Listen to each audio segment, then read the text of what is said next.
Et c'est avec vous, François Baudonnet. Bonjour à vous. Le président Xi Jinping réunit en Chine aujourd'hui les dirigeants russes, indiens, iraniens et turcs, mais aussi une vingtaine de chefs d'État eurasiatiques au cours d'un sommet censé démontrer, vous nous dites, aux yeux du monde, qu'un autre modèle de relation est possible avec en son centre la Chine. Alors le sommet démarre pas forcément aujourd'hui, c'est bien ça? Si. Il démarre aujourd'hui. Le sommet démarre aujourd'hui. Alors nous connaissons tous l'OTAN, le G7, l'ONU, l'OMC, l'Organisation mondiale du commerce, le FMI, le Fonds monétaire international.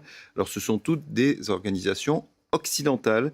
Eh bien, nous allons devoir peut-être nous familiariser avec l'OCS, l'Organisation de coopération de Shanghai. C'est en effet dans ce cadre-là que sont réunis à Tianjin en Chine la vingtaine de dirigeants mondiaux dont vous avez parlé, dont Vladimir Poutine, qui est arrivé dès hier et qui a immédiatement défendu son offensive en Ukraine et blâmé l'Occident, mais aussi la présence de Narendra Modi, qui est le Premier ministre indien. Alors l'OCS, c'est pas rien. Les pays qui la composent représentent plus de 40% de la population mondiale et près du quart du PIB du monde, c'est-à-dire de la richesse mondiale. C'est une organisation jeune, créée en 2001, dont le but premier était de faire face aux enjeux de sécurité régionale en Asie. C'est pour ça qu'elle pouvait être à l'époque considérée, on va dire, comme une organisation miroir de l'OTAN.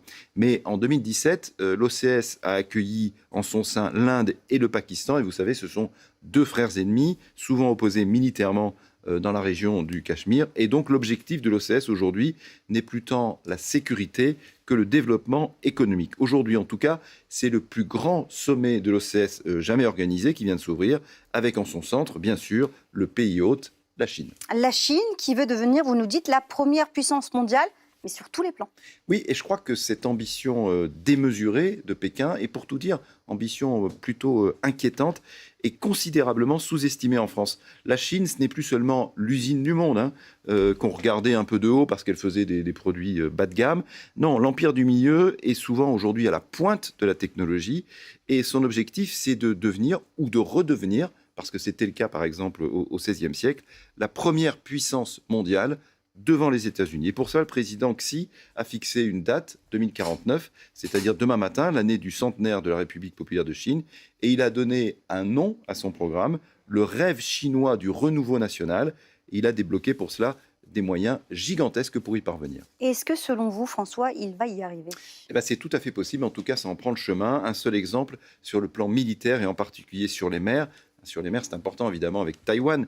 Eh bien, Pékin est la première armée du monde par le nombre de navires. Elle a dorénavant plus de bateaux militaires que les États-Unis. L'armée populaire de libération, l'APL, comme on l'appelle, compte désormais 370 navires de combat contre 297 pour l'armée américaine. Alors certes, les États-Unis ont 11 porte-avions quand la Chine n'en a que 2 en service actif, mais bientôt 3. Mais la progression de la marine chinoise est absolument fulgurante, vous allez comprendre pourquoi elle veut rivaliser ainsi avec l'US Navy. Pour vous donner un ordre d'idée, la marine chinoise met à la mer tous les 2 ans l'équivalent du tonnage de toute la marine nationale française. Et ça, c'est tous les 2 ans.